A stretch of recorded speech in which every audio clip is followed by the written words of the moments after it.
The action planes can be found under SASSE Library Effects Background. You can drag and drop them into your scene. And as you can see, we have 3 separate planes. 2 have these transparent lines on them, and the last is a background.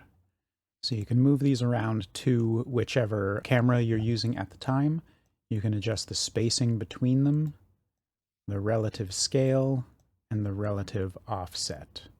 So how much larger, and how much further are they from one another, depending on how much you're covering with your camera. So if we're right in on top, it's going to look fine, but as soon as we pull out, then we might see the edge of one plane or the edge of another, which becomes fairly apparent, so you can adjust that with these.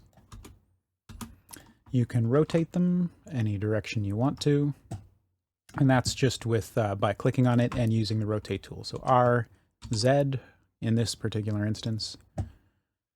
And it also has an opacity slider, so you can animate it in and out again, whether it's playing or not.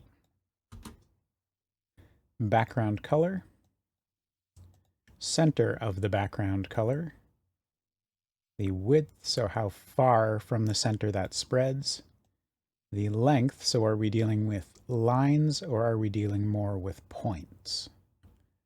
And then the emission strength. So if you want the background to also be bright, it can get pretty intense. Or yeah, completely black. 1 is just regular emission. And we can also adjust the line color and the width, as well as the length. So again, we can make them more like points or really stretch them into long lines. The emission strength of the lines, and then the speed. So we can slow it down, bring it the opposite direction, or go at a more normal pace.